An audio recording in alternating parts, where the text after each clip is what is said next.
Vidas Prestadas. Presentan Vidas Prestadas, Grupo Planeta. Creemos en los libros.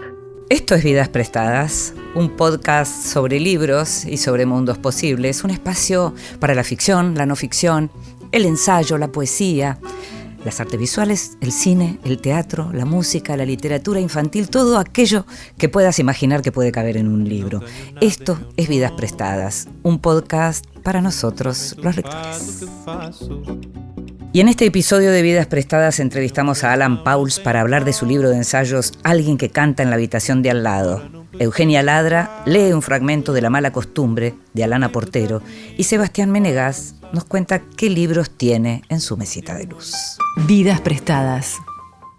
Alan Pauls nació en Buenos Aires en el año 1959 y es uno de los grandes escritores de su generación. Narrador, docente, periodista cultural, crítico y tallerista. Fue profesor de teoría literaria en la carrera de letras de la UBA, jefe de redacción de la revista Página 30 y subeditor de Radar, el suplemento cultural de Página 12. Es autor de las novelas El pudor del pornógrafo, Wasabi, El pasado, ganadora del premio Rald en 2003 y llevada al cine en 2007 por Héctor Babenco, y La mitad fantasma, de la trilogía Historia del llanto, Historia del pelo e Historia del dinero. Es también autor de los ensayos El factor Borges, La vida descalzo, Temas lentos y Trance. Vive en Berlín desde el año 2019. Random House acaba de publicar Alguien que canta en la habitación de al lado, un libro de ensayos literarios que reúne artículos, prólogos, columnas y diferentes intervenciones críticas, en su mayoría publicadas en los medios, que consiguen armar un mapa del Alan Pauls, lector de las últimas décadas. En esos textos brillan sus lecturas y opiniones sobre autores clásicos y contemporáneos como Kafka, Barthes, Puig, Walsh, Saer, Lamborghini, Borges, Bioy, la China Ludmer, Goebel, Laura Ramos, y podría seguir. Para los lectores del Pauls narrador, es una buena manera de ver la biblioteca del gusto que hay detrás del escritor. Para cualquier buen lector, Alguien canta en la habitación de al lado es un libro que exhibe las formas en que un lector exigente concibe sus lecturas, pero también el modo en que lee un escritor que por pulsión y formación fue tejiendo a lo largo del tiempo un aparato crítico propio y deslumbrante. Gracias, Alan, por visitarnos de nuevo en Vidas Prestadas. Gracias por la invitación, Inde. Un placer tenerte acá, un placer haber leído estos textos, este armado. A mí me gusta cuando se reúnen, cuando hay una edición de un trabajo de muchos años, porque hay una selección que de pronto el lector ignora, porque yo pensaba encontrarme con textos que recuerdo haber leído, de aquellos que de pronto publicabas o bien en Radar o bien en Telam. Esos no están otros que de pronto no había leído. ¿Cómo hiciste? ¿Qué sumaste? ¿Qué quisiste sumar y qué quisiste hacer? Bueno, como siempre el criterio aparece al final, ¿no? Cuando ya hiciste la edición, y la edición se hace, me parece, siguiendo una especie de impulso muy secreto, por lo menos en mi caso. Yo no tenía un concepto de libro, tenía ganas de reunir ensayos escritos y publicados a lo largo de 20 y pico de años. Pero me di cuenta haciéndolo que lo que estaba reuniendo en realidad eran ensayos sobre escritores, escritoras que de algún modo me componían. O sea, en este libro uno puede leer de qué estoy hecho. Sería eso, como una especie de radiografía de mi química de escritor a partir de todos aquellos de los cuales me fui alimentando, a los cuales fui saqueando, vampirizando. Y en ese sentido yo creo que es un libro muy amoroso. Digo, no hay ningún texto, y tengo muchos de esa naturaleza, no hay ningún texto que sea crítico en el sentido de agresivo o de impugnador o contestatario o desmenuzador en el sentido, digamos, ideológico de la palabra. Me di cuenta que reuní como a mis amores. De pronto criticás a los críticos, quiero decir, en el de Art, por ejemplo, sí sos duro con algunos que fueron duros con Art. Bueno, sí, y también con Kafka. También digamos, con Kafka, porque son escritores que para mí son, bueno, obviamente muy importantes, pero también fue muy importante el modo en que ciertas lecturas de esos escritores impusieron una imagen de esos escritores y de lo que hacían y de sus prácticas que era como completamente, no sé si falsa, pero digamos, era muy impugnable, muy objetable, y en un momento esos escritores fueron bien leídos, sí, o leídos de una manera innovadora, Y de repente ahí esos escritores me parece que como desplegaron todo el potencial que las otras lecturas pretendían como adormecer, ¿no? Entonces ahí me parece que era importante, pero en sí el objeto Kafka, el objeto Art, son todos objetos como aun cuando sean objetos que me despiertan tensión o forcejeos, no sé, Fowl, por ejemplo, es un escritor que para mí siempre fue un escritor problemático, pero a la vez... Una persona problemática. Bueno, también. aparte, claro, pero digo, ¿por qué no reconocer hasta qué punto una relación problemática no te constituye tanto como una relación feliz? Sobre todo o en el caso, armónica? como vos bien contás, una relación, que tuviera una relación personal cuando vos eras muy chico. Sí, en ese sentido Fowl para mí fue como una persona con la que, digamos, muy como iniciática, ¿no? Sí, yo en algún momento decía que era medio como el antipadre. El antipadre. ¿No? Pero todos queremos tener un antipadre. Estamos contentos con nuestro padre si el padre está bien y todo, y nos trata bien y nos quiere y todo, pero también en un punto, incluso con los padres buenos, uno quiere tener un padre medio hijo de puta. Mientras hablas, pienso en tu papá y pienso que sí, que está muy bien la figura. Bueno, exacto. Me acuerdo que cuando yo trabajaba con Fowl, yo tenía 18 años, mi papá me decía, ¿qué haces con ese? Y tenía razón mi papá en preguntárselo con ese tono de sospecha. Sí. Pero bueno, a mí por supuesto que me formó mucho esos 2 años y medio que trabajé con Fowl. Después, por supuesto, lo seguí viendo y todo, éramos escritores, pero esos 2 años y medio para mí fueron muy, muy iniciáticos. Marcas mucho lo de la poesía de Fowl también, aparece, que es algo que también en los últimos años empezó a aparecer en algunas lecturas. Bueno, por supuesto, valorando lo que fue la narrativa, y hay una novela particularmente que es central, que es Los Pichiciegos, que es imposible que no figure en cualquier antología de la literatura argentina, pero hay muchas lecturas críticas que empiezan a aparecer en donde resaltan cuestión de la poesía. Sí, para mí, o sea, Fowl, yo siempre lo vi y lo leía a Fowl como un poeta, incluso cuando escribía prosa. Claro. Me parece que lo mejor de Fowl, incluso lo mejor del Fowl narrador, es el narrador, digamos, que viene de la poesía y que está como asaltado por la poesía de manera inesperada mientras está escribiendo, digamos, del mismo modo que algo parecido pienso de lo que hace Sergio Vicio, por ejemplo, que me parece que es un gran escritor, pero es un gran escritor de prosa, de relatos o de narraciones, que está intervenido por la poesía, y de hecho Sergio era poeta, claro, y sigue siendo poeta. Entonces, claro, a mí siempre me gustó mucho eso de Fowl, el modo en que de algún modo su condición de poeta intervenía, digamos, casi accidentalmente su vocación narrativa. Y además también es cierto que cuando yo trabajé con Fowl en esa especie de agencia de publicidad mitológica que él tenía, el ritual era que Fowl irrumpía, digamos, en la sala donde estábamos los redactores, los gráficos, etcétera, con una especie de resma, de un poemario de 100 páginas, se sentaba en el piso y empezaba a declamar sus poemas y había que escucharlo. Entonces, para mí él quedó en eso, y yo creo que además era un muy buen poeta, ¿no? Muy bueno. Estoy medio autobiográfica con vos, pero... no es para menos. Aparece Barthes en tu libro, y yo conté varias veces una anécdota que es en la Cinemateca del Ya, viendo Las Hermanas Brontë, vos estabas sentado detrás, y que me golpeaste el hombro y me dijiste, ese que hace Thackeray es Barthes. Sí, creo que Barthes es como lo más cerca que yo estuve de ser fan de alguien. Sí, claro. Yo que siempre tuve como muchos problemas con la actitud del fan, del fanatismo, de la idolatría. Y eso, yo creo que con Barthes es lo más cerca que llegué a esa posición oprobiosa. Y la verdad que sí, en un momento creo que sabía todo de Barthes, todo. Era medio como Julio Jorge Nelson y Gardel. Pero sí, bueno, Barthes es un escritor, quizás de todos los que aparecen ahí, es quizás el escritor con el que más una relación más longeva tengo, sí, ¿no? De hecho, empecé, no sé, a leerlo en la escuela secundaria, gracias a Jorge Panesi. Sí.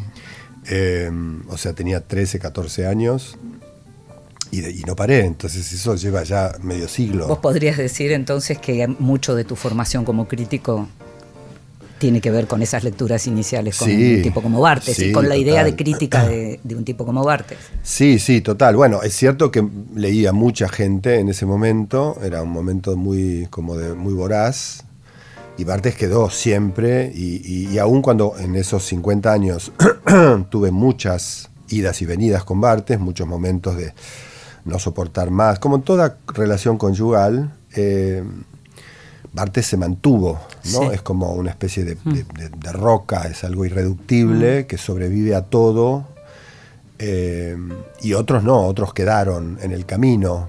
Quiero decir, no fetichizo, no digo, sigo fiel a mis lecturas de infancia, no. En muchos casos... Se lo gana, decís, en todo caso. Sí, y en todo caso hay ahí una relación, o sea, ya no tiene tanto que ver con eso que escribió cuando yo tenía 14 años y era vulnerable y cualquier cosa me podía seducir o hechizar, sino que tiene que ver con que se armó algo entre nosotros. O sea, yo empecé como a... O sea, yo a Barthes lo plagié hasta el cansancio, ¿no? Incluso le imité. Yo tengo ejemplares, digamos, ediciones de Barthes, las ediciones con las que yo lo leí cuando era muy, muy jovencito, y me doy cuenta de que la letra con la que hago las anotaciones en el margen del libro de Barthes están hechas con la letra de Barthes, ¿entendés? O sea, le imitaba la letra, era como identificación letra y palabra total, ¿no? Identificación total, y yo me daba cuenta además de eso, o sea, no era que era inconsciente, sino que en un punto lo adoptaba como una especie de método, ¿no? Pero un paréntesis para ir al presente. Cuando yo digo tallerista, lo dije también de manera provocativa, en el sentido que vos estás enseñando, vos estás, digamos, trabajando con gente y con grupos, con cuestiones, me imagino, de método para la escritura y demás. Lo de copiar finalmente funciona. Y sí, uno no arranca original, digamos. No, para mí es como una receta infalible. Claro. O sea, alguien quiere escribir y tiene como una especie de deseo de lector, de leer, le gusta leer. Para mí, digamos, lo que pasa que es cierto también que ya la instancia, o sea, vos copiás medio como, copiar es como un gesto como de inocencia, ¿no? Sí. Y es cierto que ya ni siquiera la gente muy, muy, muy cachorra que viene a un taller o que va a un taller a hacer algo con la escritura, ya no tienen esa inocencia. Hay algo como ya no hay una inocencia, o sea, ya hay como, por ejemplo, un deseo de ser como tal, más que la cuestión de la práctica de escribir. Y yo me acuerdo que cuando yo era chico y empezaba como a escribir cuentos y esas cosas, me acuerdo que básicamente lo que me interesaba mucho era escribir, o sea, la práctica de escribir, pasarme 2 horas con la máquina de escribir. Por ejemplo, la máquina de escribir era un objeto muy importante para mí, muy importante en el sentido de, yo podría decir casi que me hice escritor porque me gustaba la máquina de escribir. Había una sensualidad en eso. Sensualidad, relación como de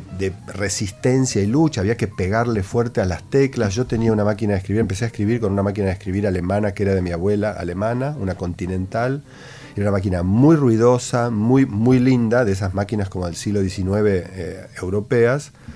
Y me acuerdo que eso para mí era súper, súper erótico. O sea que, por ejemplo, Libertela tiene muchos textos sobre esa especie de pasión material, táctil. Sí, la erótica de la escritura. Sí. Me parece que eso, no sé si hoy es una experiencia tan común. Me parece que es bastante lejano más, eso. Sí, claro. Hay más como imágenes de escritores, ¿no? Como que hay un paquete que viene con la escritura, donde la escritura es importante, pero que está un poco o interferida o velada o contaminada, si querés, de cosas que tienen más que ver como con ideales, ¿entendés? Que seguramente pesaban en mí cuando yo era chico. También. Pero yo no me acuerdo, por ejemplo, de que me importaran mucho los escritores. Me importaba escribir y me importaba leer lo que los escritores escribían. Pero las personas de los escritores, yo creo que eso es medio un invento. ¿Nunca viste la vida de los escritores como un complemento de la obra de los escritores? No, nunca me interesó hasta muy tarde. Sos muy estructuralista. Sí, claro. Yo me acepto así. Lo sé, sí. Y también sé que estuvo bien en algún momento empezar a revisar eso y todo, y ahora me interesa mucho me interesan las vidas de los escritores, pero en un sentido muy particular. En general soy como muy intolerante con las biografías de los escritores, y quizá más que las vidas de escritores lo que me interesa ahora es la biografía como género. Sí. O sea, cómo escribir Aparece una vida. bastante de eso Sí. en estos textos, Sí. pero la biografía de los escritores puede ser también la biografía modelo Enoz, Por supuesto. ¿no? Sí, no, hay Donde modelos. tomás Sí. alguna cosita, Exacto, ¿no? exacto. O lo que sería una minucia y te Sí. convierte se Sí, convierte en un retrato, ¿no? O la biografía de Philippe Cady de Carrer, que para mí es uno de los libros más lindos de Carrer, que es una biografía que prácticamente se dedica a parafrasear a Philippe Cady, que es como un largo ejercicio Es de uno paráfrasis. de los primeros Sí, libros, de los menos, sí, sí, sí. acá es menos conocido que todos los Sí, que sí, vinieron sí, pero después. porque todavía no es el Carrer que está presente, Sí. ¿no? O sea, Sí. Carrer, que se hizo muy conocido por escribir vidas ajenas, en realidad es es un gran inventor de yo, ¿no? Como inventó Sí. eso. Pero sí, me interesa mucho la biografía porque es un género muy polimorfo, muy polimorfo, que sin embargo yo tengo la impresión de que sigue como anclado en ciertas nociones o ciertas creencias muy antiguas que a mí me encantaría que se deshicieran definitivamente, pero bueno, me parece que el secreto del éxito del género es ese, que sigue siendo una imagen de una vida muy convencional, ¿no? Entonces siempre está la idea de que es la vida la que explica la obra. Las conexiones siempre entre vida y obra son, me parece, siempre muy payasescas, muy débiles, muy insignificantes. Pero es cierto que cada tanto aparece un objeto dentro del género, o por lo menos que coquetea con el género, que me hace pensar, bueno, sí. ¿Porque te impacta o por qué? No, porque de repente veo como... Lo ves como escritor. Claro, veo como... No, Claro. y veo como alguien que encuentra una forma de contar una vida que no había visto antes. Por ejemplo, el libro de Nathalie Leger sobre Barbara Loden, ¿no? Es Suplemento. buenísimo, todos los de ellas son buenísimos. Por ejemplo, ese es un libro para mí que es como un pequeño prodigio, es Sí, una lo pequeña es. joya. Sí, y es un sí. libro muy menor. Publicado por Chay. Sí, es acá. un libro increíble. A mí eso me parece como genial. Lo que de hace Enoz ella es me muy parece bueno. súper Lo de Enoz es interesante. increíble. Súper. Bueno, incluso, no sé, digo, para volver a nuestra tradición. El Ravel de Enoz es algo... Sí. O pensando en Borges, no sé, el Evaristo Carriego de Bueno, Borges para mí es un libro claro. genial. Es el Borges joven, imperfecto, no sabe qué hacer con el libro, se le va por todas partes, es errático. Vos decís que es la conversión de una vida en literatura, eso es lo que a uno lo... Sí, escribir una vida, Escribir pero una vida, escribir exacto. una vida sin pasar por esa especie de filtro un poco ridículo, muy decimonónico para mí, evolutivo, biologicista, ¿entendés? Como que lo que pasa en la infancia repercute en la obra. Para mí es al revés, o sea, me parece que siempre hay que pensar la vida a partir de la obra, no al revés, no pensar la obra a partir de la vida, digamos. Pero eso es un trabajo que pocos hacen. Por ejemplo, Vilamatas hace eso. Cuando habla de escritores, hace eso. O sea, piensa la vida de los escritores un poco en función de lo que escribieron, medio como un biógrafo quijotesco. Claro, claro. Te invito a que escuchemos a la escritora uruguaya Eugenia Ladra, que nos va a leer un fragmento de un libro que se llama La mala costumbre. En voz alta, cuentos breves, poesías, lecturas para compartir. Vi caer como ángeles terminales a una generación entera de muchachos, adolescentes con la piel gris a los que les faltaban dientes, que olían a amoníaco y a orina. Flanqueaban con sus escorzos la salida del metro de San Blas en la calle Amposta y las praderitas del Parque El Paraíso como Cristos de Mantegna. Cubiertos de agujas como San Sebastián, sentados o tendidos de cualquier manera, moviéndose apenas, lentos y sincopados como muñecos rotos, con la sonrisa elevada de los crucificados, indefensos pero ya flotando en lugares donde nada podía tocarlos. Los vi brotar y hacerse cada vez más lentos hasta alcanzar la quietud final y descomponerse en el fango que se acumulaba en nuestro barrio con nombre de santo, pero dejado de la mano de Dios. La primera vez que me enamoré fue de uno de aquellos ángeles. Se precipitó desde la ventana de casa de sus padres, que quedaba encima de la nuestra, de nuestro bajo de 35 metros cuadrados, con una jeringuilla clavada en el pie. Mi vecino Efrén apareció muerto en la calle, medio desnudo, delante de mi puerta. Yo aún no había cumplido los 6 años. Llevaba un parche en un ojo y tartamudeaba. Creo que fueron los lamentos de su madre los que alertaron a los habitantes del bloque de 3 pisos sin portal, con escalera exterior, en el que vivíamos. Llegamos antes que la policía, que se tomaba su tiempo para hacer su trabajo cuando se trataba de San Blas. Para ellos, toda autoridad solo era otro yonki muerto, el hijo de alguna obrera deslomada por fregar escaleras, a la que probablemente su niño del alma ya le había desvalijado varias veces la casa para meterse caballo. Así empieza La mala costumbre de Alana S. Portero. Y la escuchábamos a la escritora uruguaya Eugenia Ladra leyendo un fragmento del primer capítulo de la novela La mala costumbre de la española Alana Portero, publicada por Seix Barral. Eugenia Ladra nació en Montevideo en el año 1992. Es una de las autoras uruguayas que participó del homenaje a Juan Carlos Onetti por los 75 años de la vida breve. Y así como Onetti creó Santa María, Eugenia en su novela Carnada crea Paso Chico, un pueblo típico uruguayo donde parece que no está pasando nada y pasa de todo. Eugenia publicó el libro álbum Ramona y Ramiro y los cuentos La naturaleza de la muerte y El espacio podría sonar así. Carnada es su primera novela y fue publicada por el sello Criatura en el año 2024. Seguimos con Vidas Prestadas. Y seguimos en Vidas Prestadas, este podcast sobre libros y sobre mundos posibles. Estamos conversando con Alan Pauls a propósito de su nuevo libro, un libro de ensayos literarios que se llama Alguien que canta en la habitación de al lado. Y quiero que hablemos sobre ese título, Alan. Bueno, el título se lo robé a Virginia Woolf. Esta es una confesión. Lo saqué de un ensayo muy lindo de Virginia Woolf en el que habla sobre por qué le cuesta tanto leer a sus contemporáneos y por qué le cuesta más todavía escribir sobre ellos. Y ella dice, es creo un ensayo que tiene creo que la forma de una carta a un sobrino, donde el sobrino le reclama a ella que escriba sobre sus contemporáneos más de lo que lo hace. Y ella dice que no puede porque para ella los contemporáneos son como una gente que canta en la habitación de al lado. Sí, imaginé que era por ahí. Y claro. lo dice como un poco con cierto desdén, pero a mí me gustó mucho la expresión porque un poco retomo la idea, pensando más bien que todas las personas o las escrituras o las obras sobre las que escribo las considero mis contemporáneas. No importa que los autores hayan muerto en otro siglo. No importa que sea Mansilla. No, claro. No, o sea, tanto Mansilla como Goebel, como Barthes, como Deleuze, como Virginia Woolf, sobre quien hay un ensayo también. Hay uno, sí.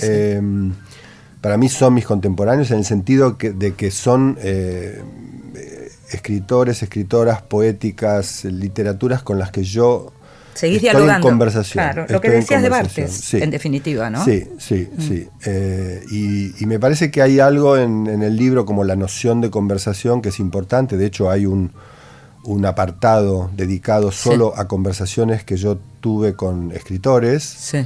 Me pareció que era importante como incluir dentro de un libro de ensayos diálogos, porque hay algo para mí del ensayo que tiene mucho que ver con eso, ¿no? Como con un intercambio entre personas, objetos, ideas, y me gusta esa idea, me gusta la idea de haber reunido. Por eso son más bien mis contemporáneos con todas las cegueras, los puntos ciegos que eso puede generar, implicar, claro. O sea, podrían decirme, che, pero ¿por qué no hablas de este? ¿O acaso tal no es tu contemporáneo, no está incluido? O sea, corro ese riesgo. Lo que puedo decir es que estos que están aquí, yo los considero mis contemporáneos, son como las personas que están en obra en mí en el momento en que yo me pongo a escribir cualquier cosa. ¿Sabes que en general nos conocemos hace mucho, te conozco hace mucho y te leo hace mucho también? Y no diría... Creo que no aparecería nunca nada de lo que yo diga sobre tu obra vinculado a las emociones, por ejemplo. No, sería difícil, o me aparece como algo... por ahí la última novela, ¿no? Ya lo hablamos esto también, pero digo, hay uno de los textos de este libro que es la despedida de Saer. Y ahí sí hay un Alan que veo como la fisura del dolor, quebrándose. Sí, que no es usual. Bueno, sí, discutiría eso, ¿no? Yo creo que soy un escritor emocional, no soy un escritor exhibicionista, digamos. Sí. No me gusta mucho, no me interesa mucho o no me sale sencillamente como la efusión emocional pero me parece que para mí la dimensión de la sensibilidad, que para mí está muy ligada a las emociones, es una dimensión que a mí me importa mucho cuando escribo ficción y también cuando escribo ensayos. Pero es cierto que, digamos, el texto sobre Saer, escrito un día después de que Saer muriera, es un texto escrito en un estado de shock y en un estado de duelo total. Me gusta que lo hayas seleccionado para este libro, como me No, gusta el de Rosario Blefari, sí, que está en una dimensión exacto, similar. exacto. Claro. Bueno, hay lamentablemente Sí. hay textos fúnebres en este libro.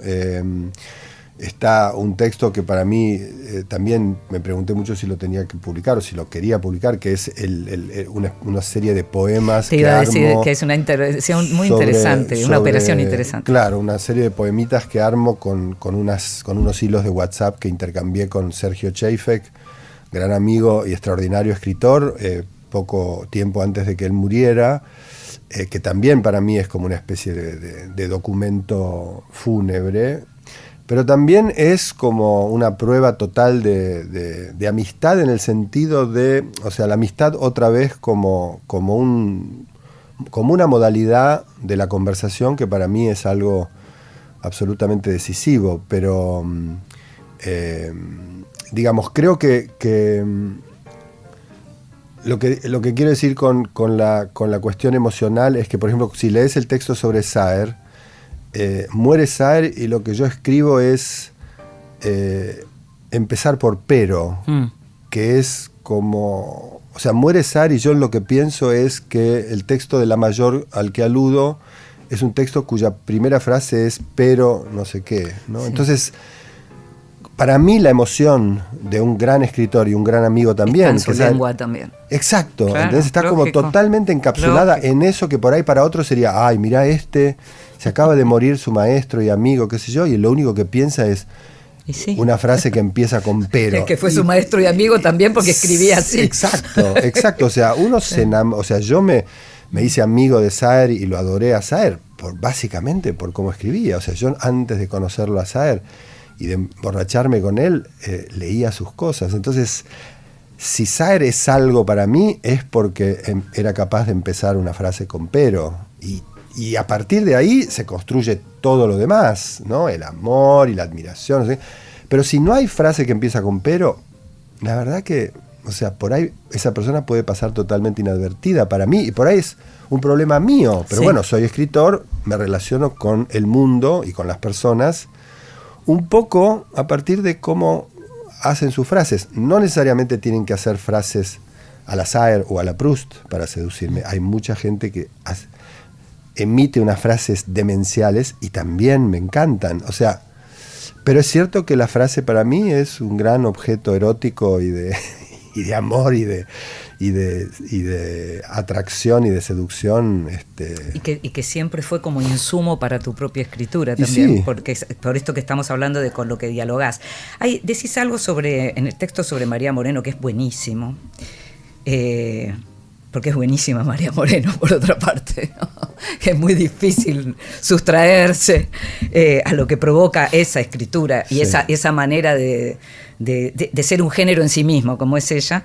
Y hablas de ella como la más contemporánea de las contemporáneas, o algo así decís, ¿no es cierto? Sí, sí. Me interesa ese concepto.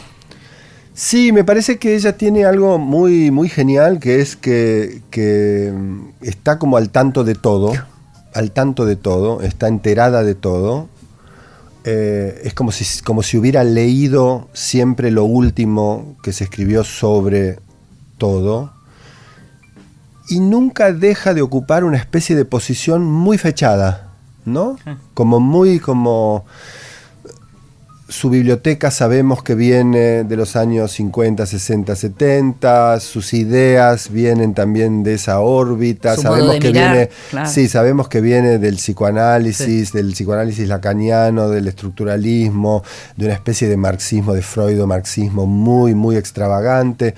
O sea, nunca abandona, digamos, esa especie de fortaleza.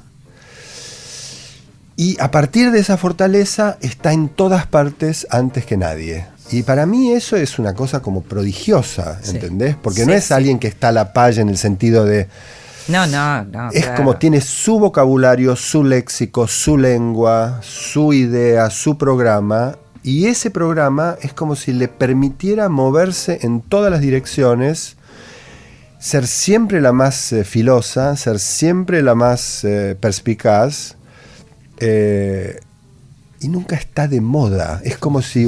Eso es para mí lo genial de María. Es hipercontemporánea en el sentido de que es antimoda, ¿no? Es como que entiende perfectamente qué es ser contemporáneo y entiende perfectamente en qué sentido ser contemporáneo se opone a tener el modelito de la primavera-verano, ¿no? O sea, ella sigue usando el modelito. Lo que pasa es que yo creo que lo que tiene María es una especie de cabeza bestial.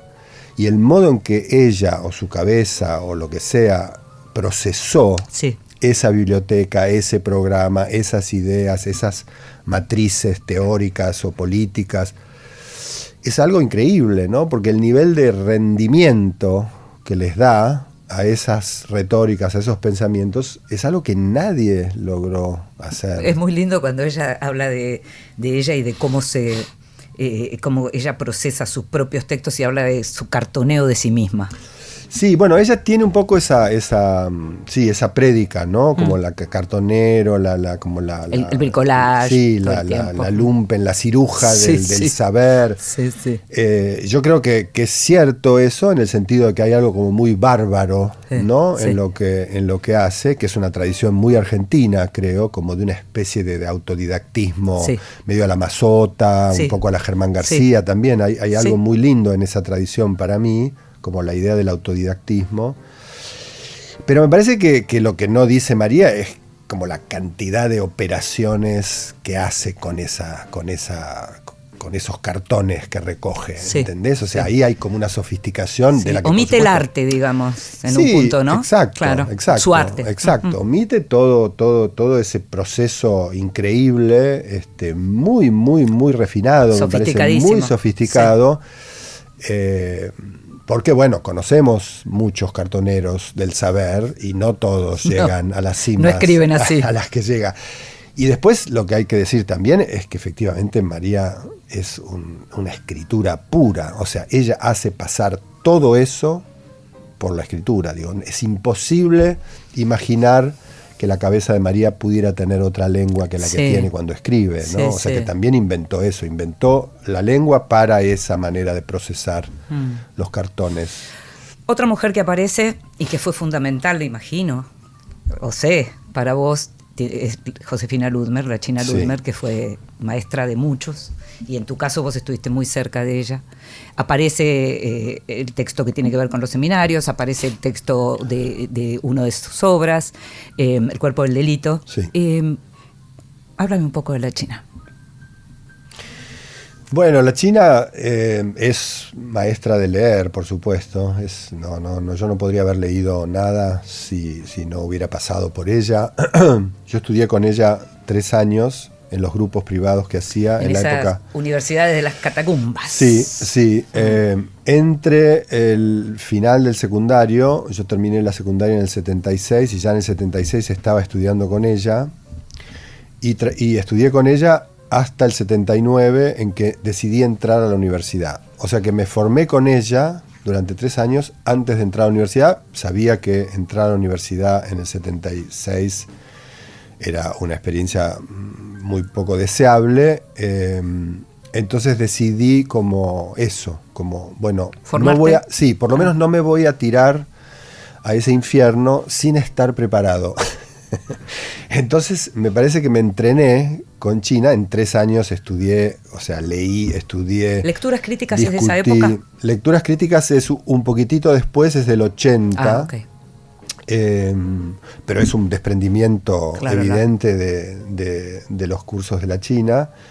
Y en el 79, cuando me sentí como pertrechado, dije, bueno, ahora voy a entrar a la facultad. Estoy como inmunizado, y no solo estoy inmunizado, sino que voy a poder quizás como introducir el virus de la Universidad de las Catacumbas en la universidad. ¿Pensabas así? Lo pensé un poco así, sobre todo cuando empecé a encontrar en la universidad que había otros. Entonces, uno que estudiaba con Beatriz Sarlo, otro que estudiaba... Claro. ¿Entendés? Entonces ahí Chafek era de Sarlo. Empecé a ver que había otros como yo, claro. Que no era que todos en la universidad estaban como anestesiados y había unos iluminados. No, bueno, había como gente, pero... Y en realidad, digamos, para mí la China es como... Es una figura muy extraña porque yo creo que en rigor era una inventora la China, ¿no? O sea, no era no sé tampoco si era realmente una maestra, ¿no? En un punto. Para mí yo siempre la vi como una inventora y, o sea, alguien completamente impredecible. Y de hecho su evolución, digamos, la evolución de su obra va para mí como hacia un lugar muy extravagante, muy extravagante. Los últimos libros, era difícil seguirla. Sí. En el sentido de que tenía como un itinerario muy poco lineal. Cada libro para ella era efectivamente un desafío de invención, o sea, no solo qué iba a decir, no solo qué tipo de tesis iba o qué tipo de hipótesis, sino hasta el género, sino qué clase de artefacto iba a inventar, ¿no? Y yo creo que los libros de China, sobre todo a partir del cuerpo del delito, digamos, o sea, la Gauchesca para mí es un poco la bisagra entre una China más, no los libros sobre Onetti, el libro sobre García Márquez. Digo, si uno compara el libro sobre García Márquez, sobre 100 años de soledad, con el cuerpo del delito o con el tratado. O con el tratado, son como dos personas diferentes, pero totalmente, ¿no? Para mí eso fue siempre lo que me interesó de ella, digamos, una especie de cabeza no cantaba una que sepamos todos. No, exacto. Y para mí eso fue genial de la experiencia de ir a la universidad a enseñar con ella, ¿no? Sí. Porque cuando entre el 83 y el 89, que fue el periodo en el que yo enseñé primero en la cátedra de Panesi y Pesoni y después en teoría literaria. Para mí lo genial de esa experiencia, de esos 6 años, fue que enseñábamos lo que investigábamos, o sea, enseñábamos lo que no sabíamos en realidad. Y para mí eso era medio como un delirio, porque era un poco trasladar las preguntas. Y el esquema como hiper minoritario, como falanstérico de los cursos privados de la Universidad de las Catacumbas a una institución pública como la Universidad de Buenos Aires, con auditorios de 800 personas, claro, ¿entendés? Claro. Pero lo que decíamos ahí era, no veníamos a bajar una línea de algo que sabíamos, sino, mirá, estuvimos leyendo esto. Exacto, estamos en esto, estamos chapoteando en este barro, ¿nos acompañan?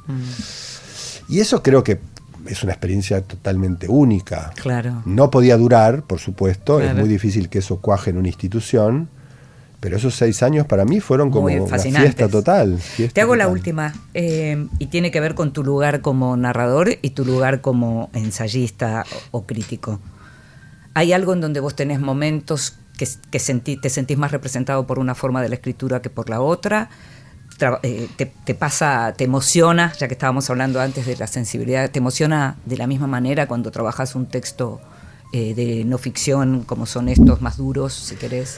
Sí, la verdad que sí. No, para mí lo que es importante es la escritura. Sí. Digo, si alguien me dice, escribí un texto muy emocionado sobre tal, mostrámelo, quiero leerlo. O sea, quiero leerlo, digamos. Después vemos si la emoción que sentiste en el momento de ponerte a escribir, o sea, me parece que hay que leer y a mí me gusta eso, me interesa eso, me relaciono con las personas a través de eso, y me gusta mucho que eso pase, pero forzosamente pasa por ahí. Soy un poco con la escritura, un poco lo que decían, no sé, Truffaut o Godard con el cine, ¿no? Como no somos cinéfilos, no podemos ver el mundo sino a través de una película. Claro. A mí me pasa eso un poco con la literatura. Y también con las películas. Y también con las películas, Claro, exactamente. Que no hablamos, pero también. Exactamente. Es otra forma. Sí, exactamente. Gracias, Alan, muchas gracias. Gracias a vos. Un placer. Mesita de luz.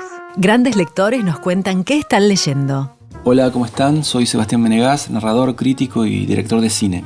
La mesita de luz, como su nombre lo indica, es un mueble que se propaga infinitamente. No obstante, los libros que más tengo a mano en estos días puede que sean estos. Uno es un clásico de la literatura de viajes, de Patrick Leigh Fermor, un escritor inglés fallecido en 2011. El libro se llama El tiempo de los regalos y cuenta el viaje a pie que hizo Fermor cuando tenía 18 años, de mochilero, cruzando toda Europa, desde que desembarca en un puerto cerca de Rotterdam hasta Estambul. Esto tiene lugar en 1933 y coincide con el ascenso de Hitler al poder, de manera que el paisaje que recorre Fermor, sobre todo cuando llega a Alemania, comienza a teñirse poco a poco de la presencia del nazismo, ¿no? Otro libro que estoy empezando a leer en realidad es una novela de Goran Petrović, un escritor serbio contemporáneo, muy traducido al español. Está publicada por Sexto Piso y se llama La mano de la buena fortuna. Es una de sus novelas más conocidas y tiene una premisa fantástica en todas las acepciones. El protagonista es un corrector de estilo de una revista de turismo de Belgrado que descubre que tiene la capacidad, si se concentra lo suficiente en la lectura, de meterse dentro de los libros que lee y encontrarse ahí, en el universo imaginario de los libros, con todos los lectores que lo están leyendo al mismo tiempo que él. El estilo de Petrović siempre es exuberante y muy gozoso. Casualmente, en contraposición, también estoy con una vieja edición de Anagrama de los diarios de Andy Warhol, que en un estilo seco, glacial, pero no menos gozoso, hace desfilar por una especie de fiesta interminable desde Mick Jagger y John Lennon a Truman Capote, Jack Nicholson, Madonna o Donald Trump. Se lee o se puede leer como una suerte de En busca del tiempo perdido de la escena cultural de Nueva York de mediados de los 70, mediados de los 80. Y por último, estoy leyendo también un policial, también clásico, pero rarísimo, que es El almirante flotante, un divertimento en buena medida, del que participaron en su momento creo que 14 escritores, incluidos Agatha Christie, Chesterton, Dorothy Sayers. El chiste del almirante flotante es que cada autor escribe un capítulo de la novela en orden progresivo, pero sin ajustarse a ningún plan general. Es decir, que cada autor, cuando escribe el capítulo que le corresponde, tiene en la cabeza una solución al enigma que eventualmente se va desvirtuando. Pero una vez terminada la novela, el libro incluye al final un apéndice donde figuran todas esas soluciones posibles, que no dejan de ser otras tantas novelas posibles, una especie de noches árabes que se desprenden de una misma escena del crimen. Bueno, más o menos estos son los libros que tengo al alcance de la mano en estos momentos. Un abrazo para todos. Y escuchábamos recién a Sebastián Menegas contándonos qué libros tiene en su mesita de luz, una lectura bien ecléctica, la de Sebastián, que nació en 1981 en Córdoba, es escritor, crítico y realizador cinematográfico. Colaboró en la revista Otra Parte, en El Diletante, en Hurlingham Post y ha publicado los libros El espectáculo transparente, que logró el Premio Provincia de Córdoba de Literatura, La Liga Harapienta, premiada en 2019 por el Fondo Nacional de las Artes, y el último Moscovita. Seguimos con los premios de Sebastián, que es autor de Los tripulantes del Snark, obra reconocida con el primer premio literario de la Fundación El Libro en la feria de 2025. Según el jurado, este texto avanza con una escritura sólida, segura, tanto que se permite disfrazarse de traducción y hacer toda clase de juegos para ir creando un universo propio. ¿Estamos realmente seguros de que nuestras ideas son originales? ¿Son nuestras? ¿Es cierto que cada vez que opinamos lo hacemos desde una perspectiva personal o existe una serie de operaciones complejas que desconocemos pero que condicionan nuestra forma de pensar? En su nuevo y fascinante ensayo El libro de los sesgos, el narrador y guionista argentino Ricardo Romero explora los procesos ocultos detrás de nuestras opiniones y que intervienen en la toma de decisiones, mientras al mismo tiempo desentraña las configuraciones mentales que actúan como una especie de prisma a través de la cual vemos la realidad. El libro de los sesgos de Ricardo Romero fue publicado por Editorial Godot. Libros que sí. Títulos nuevos y no tan nuevos que son imperdibles. Y en libros que sí, de este episodio de Vidas Prestadas tengo ganas de recomendarte una vez más libros bien diversos. En este caso, el primero es un libro de Tali Goldman, periodista, escritora. El libro se llama ¿Cómo se puede querer tanto a alguien? Y está compuesto por tres crónicas largas, de largo aliento, un tipo de trabajo periodístico que en la Argentina se maneja muy bien, o se manejaba muy bien. Diría que en el último tiempo tal vez no están dadas las condiciones económicas para que los periodistas puedan desarrollar este tipo de trabajo que está tan cercano a la literatura.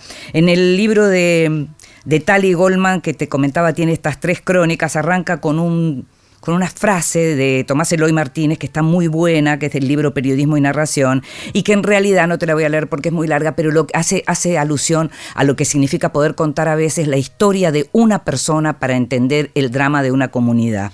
Y en este caso lo que hay es una primera crónica, que es la que lleva el título del libro de Tali, ¿Cómo se puede querer tanto a alguien?, que ganó el segundo premio en el concurso de no ficción de la Agenda, del portal La Agenda del año 2024. Tuve la suerte de ser jurado de ese concurso y de leer este trabajo, que lo que es un perfil, un retrato de Diana Wagner, quien fue la viuda de Andrés Malamud, una de las víctimas del atentado a la AMIA, y es un recorrido muy interesante por la vida de Diana, que es una persona, además, particularmente muy interesante, una de las voceras de la agrupación Memoria Activa, que seguramente conoces. Durante muchos años Diana, además, aparecía con el apellido Malamud, rehizo su vida y demás, y de todo esto se ocupa esta crónica, contando todos esos detalles. La segunda crónica tiene que ver con otro tema, con la dictadura y con cómo los judíos debían escaparse de la Argentina, pudieron escaparse, lograron escaparse, gracias a que Israel los recibía, pero gracias también a que existió una persona que se llamaba Daniel Recanati, Dani, y que hacía todo, un israelí que trabajaba justamente en representación del Estado de Israel en la Argentina, y que en ese momento recibía a la gente que se tenía que ir, y no solo aquellos que se iban, que emigraban por cuestiones económicas o ideológicas, sino también aquellos que debían escaparse de la dictadura. Este texto se llama Operativo Milut, que quiere decir justamente escape. Y el tercer texto también tiene que ver con la historia argentina, y es la historia de Ezequiel Rothstein, que es hijo de desaparecidos y que creció creyéndose hijo de militares, y que en 2020, en plena pandemia, se le encarga una misión secreta que tiene que ver con el asesino de Rodolfo Walsh. Las crónicas son buenísimas, se leen realmente muy bien. El libro tiene contratapa de Ariana Harwicz, súper recomendable, por supuesto. Ficcionario americano se llama el libro que quiero recomendarte, y que es un libro que a lo mejor uno no llega por uno mismo, porque Dubravka Ugresic, la escritora croata, es una escritora que de a poco podemos ir conociendo. Si bien ella murió en el 2023, su obra está llegando al menos a la Argentina recién ahora. Ficcionario americano nos habla también de una mujer que escapó de una guerra que no son las guerras que estamos viendo ahora, pero que es la guerra de los Balcanes en los 90. Estos textos la escritora croata los escribió para una revista holandesa. Ella vivía en Holanda y de hecho murió en Holanda en el 2023, como te decía, y estos textos los escribió mientras estaba en durante un tiempo que fue a Estados Unidos a dar una serie de conferencias para las que fue contratada, y lo que hacía era una mujer que venía del mundo de Europa del Este, lo que significaba la vida dentro de las reglas soviéticas, a encontrarse en Estados Unidos, la capital del capitalismo, la capital del consumo. Entonces lo que hace es una especie de diccionario de palabras que están en inglés y sobre las que ella hace ensayo, y una especie de género híbrido muy interesante que le sale muy bien. Las palabras la incluyen y no la incluyen. Palabras como refugee, como homeland, como body, como shrink, que es como se llama al psicólogo, al psiquiatra allá, melancholy, trash, basura, jogging, todas esas palabras. Alrededor de esas palabras ella escribe. Yo te había hablado antes de otro libro maravilloso de ella que se llama El Museo de la Rendición Incondicional, porque mientras va contando lo que tiene que ver con lo que ve, por supuesto la guerra de Balcanes está presente. Otro libro para recomendar para chicos que leen, para chicos que son leídos.